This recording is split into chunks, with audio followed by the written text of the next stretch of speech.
Hi, thanks for being here. My name is Yahira Garcia, and I am going to talk to you today about emotional intelligence. I'm really excited you want to learn about this, so let's start the presentation. Before we start, I do want to mention that although I do work for University Counseling Services, that this workshop doesn't constitute as mental health treatment or therapy. And I encourage you or those needing additional support to seek out mental health support through University Counseling Services. You can call us at 541 346 3227 or go to counseling.uoregon.edu for more information. And this workshop is also going to ask for a fair bit of personal reflection and that it's going to be focused heavily on emotions, hence, a topic on emotional intelligence. So just, have that in mind and be ready to reflect a bit.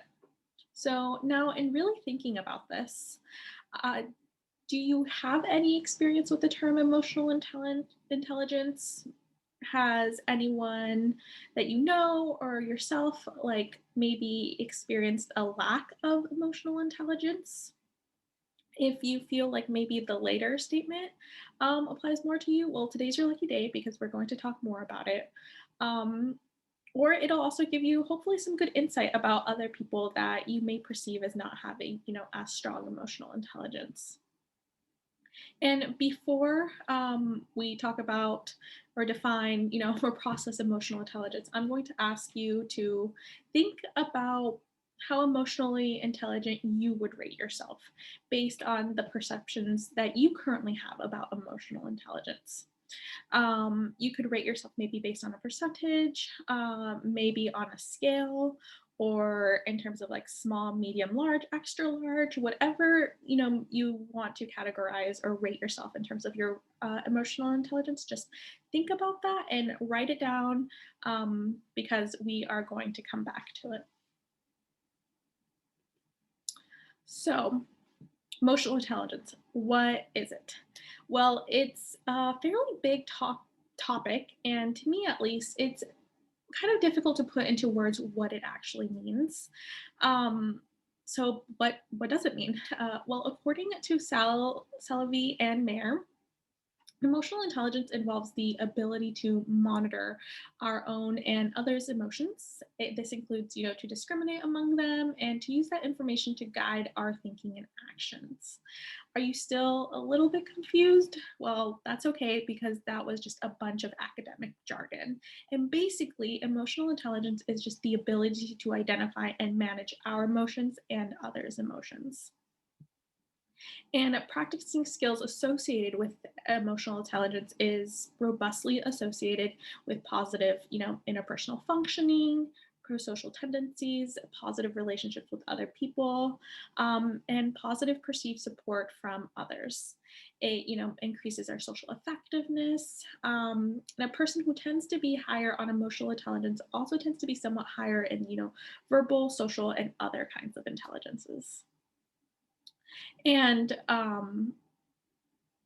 people with high emotional intelligence also, tend to establish positive social relationships, avoid conflicts, fights, and have, other social altercations, and have lower drug and alcohol misuse and abuse. So now this was a lot of information, but before we dive into more emotional intelligence, it might be helpful to kind of talk about like what emotions are. So kind of taking it a step back. So, what are emotions? Another big question. Well, you would have to, yes, believe me when I say that they're a bit complicated if you didn't have that idea already. Essentially, emotions are one, the affective aspect of consciousness or us, feeling, two, a state of feeling, or three, a conscious mental reaction, such as anger or fear, subjectively experienced as strong feeling, usually directed toward a specific object and typically accompanied by physiological and behavioral changes in the body. Ooh, that was a lot. Still sound a little jargony? Well, like I mentioned, emotions is a really big and kind of difficult topic to define. Um, and there are actually at least like 90 different definitions of emotions in scientific literature. But a very simple definition of emotion is that it is a response by a whole organism involving one, physical arousal, two, expressive behaviors, and three, conscious experience. So that is maybe the most straightforward way to define emotions. Now, I want you to do a bit of reflection. What emotions do you experience more often? Think about that. Or it might be helpful to think about it this way. If you had to maybe take an inventory of your life and each emotion was in a separate container, which container would be the most full? And which container would maybe be the most empty? Maybe to break it up a little more, think about the past week or the past day and think about the emotions you've been experiencing. What is the general theme that has come to you regarding this past week or this past day, regarding the emotions you've been feeling?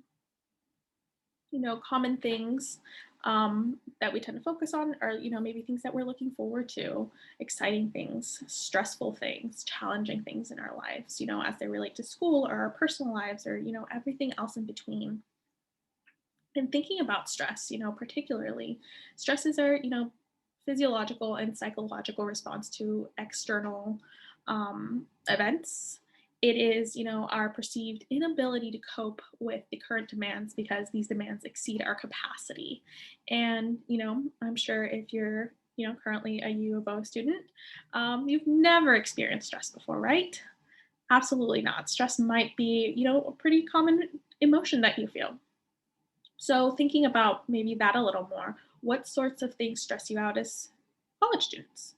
Or maybe, let's expand that. What sorts of things stress you out as humans?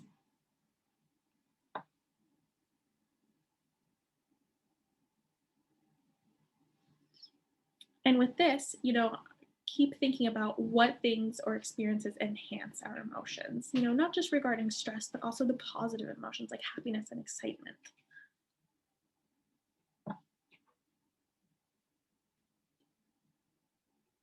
So that was a bit of an outline of what emotions are and how they tend to influence us. So now we're going to come back to emotional intelligence.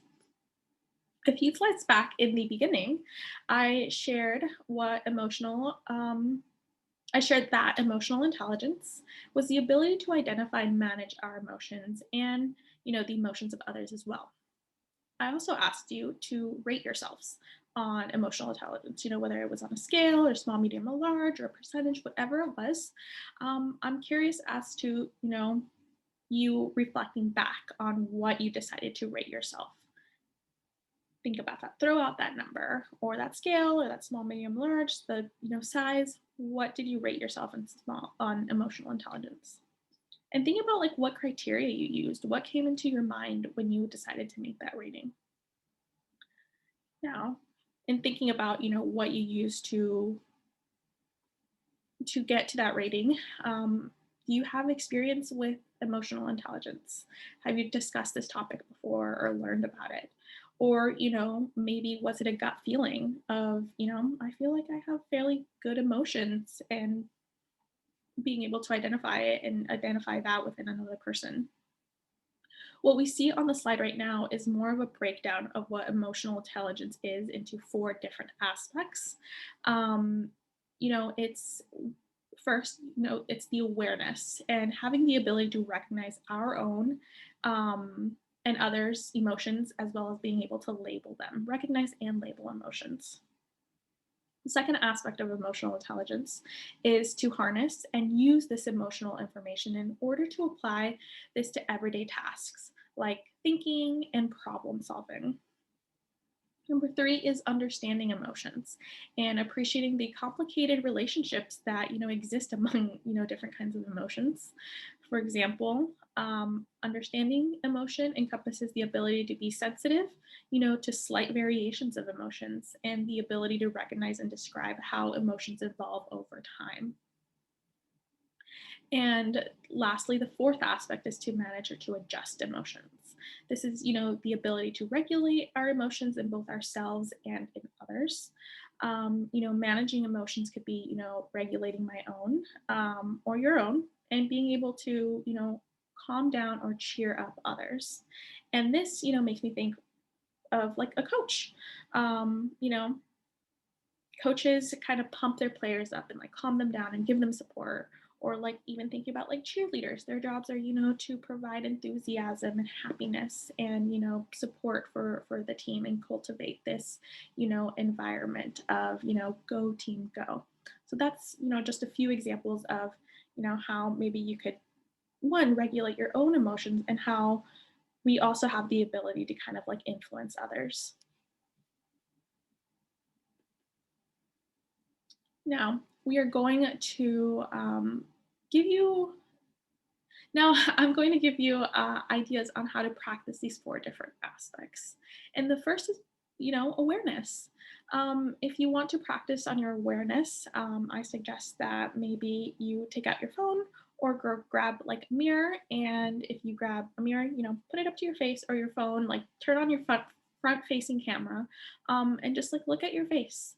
Our faces often carry a lot of information about our own emotional reactions, and some of us, have more expressive faces than others, and that's okay.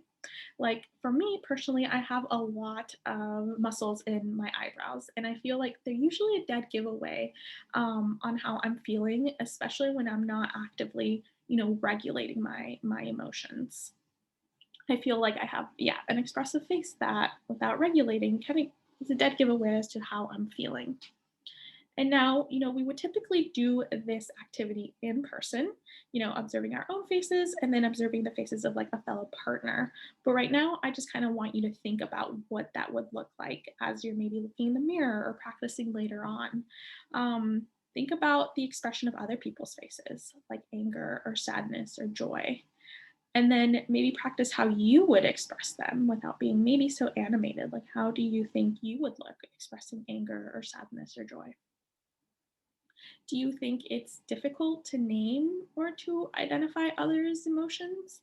Or do you think it's difficult to label, the emotions of others correctly?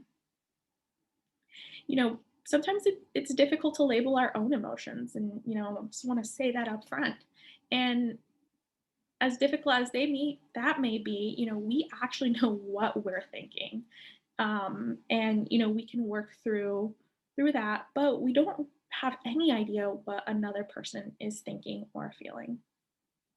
But despite this, we try to read another person's expression and then label it. So, the purpose of this activity is not only asking you to pay attention, to emotional cues, but to accurately label them with yourselves and maybe with like another person if you're able to do that. And we can do this, and we often do this out in the world without actually thinking.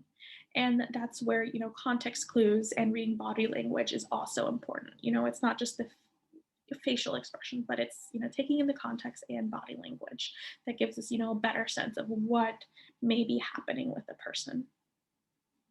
And what sort of, body language do we give off depending on, how we're feeling? This could influence our face, our eye contact, our focus. We could be smiling, our arms could be crossed, or they could be at our sides. We could be stiff, we could be more relaxed. We could have hand gestures, being more animated. Also very subtle things that kind of are very telling of how we may be feeling. So that was a bit of awareness. Now, how do we harness emotions? Like how do we do that? Well, think of the physiological feedback from the emotional experiences that we have.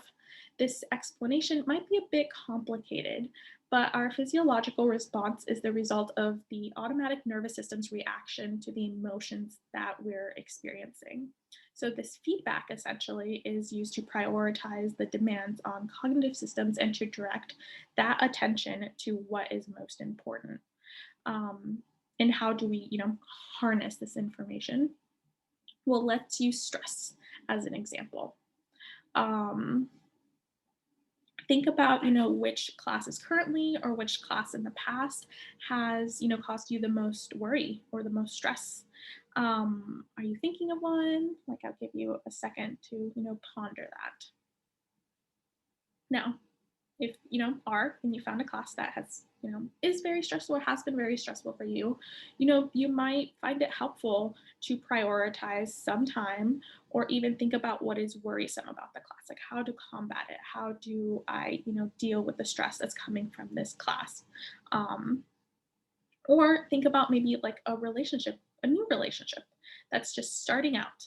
And you may be unsure if you should continue putting time or effort into that relationship. Like, do I keep it going or do I maybe just call it, um, call it done? How can you maybe use your emotions to give you guidance and influence to kind of, approach your decision? Um, you know, that's a really maybe a very simple way to think about how to harness your emotions. Like, how do I feel about this new relationship? Do I feel like it's going to go somewhere? Do I feel, positive emotions, or do I just maybe not feel anything at all? And it's the kind of bleh. How do you use your emotions to approach your decision making? That is a way that you could harness your emotions. Next is understanding. Um, Emotions are incredibly complex, and they don't happen in a vacuum. And what I mean by that is that there's usually context of a situation that elicits or impacts our emotions. They just don't happen within us. There's so many things influencing them. A high understanding of emotional intelligence would be someone, knowing that hope is the antidote to fear, and that sadness and maybe like apathy are more appropriate to love lost than anger. They would also understand that emotions such as jealousy and envy are, destructive, both physically and psychologically, and that they fuel just, bad and maladaptive interpersonal behaviors, and that this, probably results in an increase of just negative emotions. So just yes, think about what emotions are coming up for you and how you can, maybe regulate them in a way that's more beneficial and adaptive, and less destructive to you.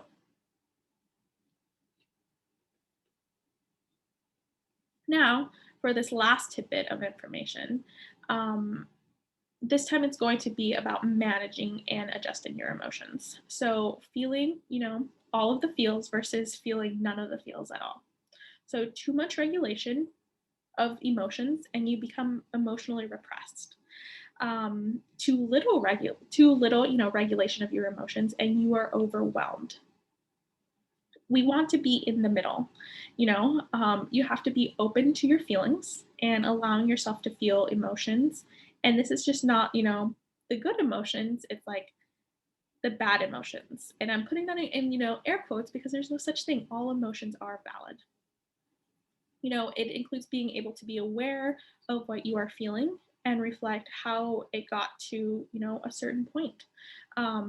It also means being able to engage with your emotions and also being able to kind of detach from an emotional state.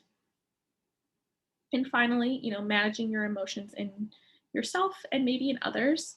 Um, an example is, if a partner or someone in like a close friendship or relationship with you makes you mad, for, an example, you can recognize that you are mad and you can use that to kind of guide your focus to the problem of what made you mad and not to the person per se, um, you know, depending on what they did.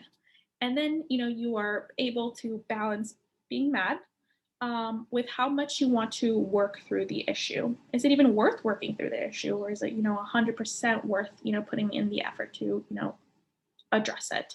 And use these reflections to kind of guide your behavior. Examples of, managing your emotions and others would be, like I kind of said before, coaches pumping up their players or maybe calming them down if they're very, upset over the results of the game. It could be, teachers quieting fears or anxiety so a student can learn. It also means, learning to calm yourself down or learning to calm down a partner or a friend in moments of distress. And if at the end of the day you feel like you may be struggling with identifying and labeling your emotions, um, or maybe struggle to harness your emotions for productive or adaptive purposes, or you even have difficulty managing others emotions or your own emotions, talking about like not talking about manipulation or anything, but things about like calming down a situation instead of like exacerbating it. Come see us at UCS. Like that's an issue that we can 100%, help you address and work through. And with that being said, um, that is it in terms of emotional intelligence. And I hope this has been helpful. If you do and are interested, and I encourage you to contact us in University Counseling Services, here's just some information about some of the resources we have available to U of O students. We offer consultations, short-term individual therapy and teletherapy. Let's Teletalk, community and campus referrals, education prevention outreach, which is what you're currently attending now by watching this workshop, and group therapy, among very, other resources available to you all. Now, if you have any questions, please contact us at 541-346-3227. That is our front desk number after hours when the center is closed. That is a crisis support line, so you will always have someone to talk to and communicate to. Our website is counseling.uoregon.edu. And if you're wondering where we're physically located, we're at the Health Counseling and Testing Center building on the second floor, right across from Oregon Hall. So thank you for watching.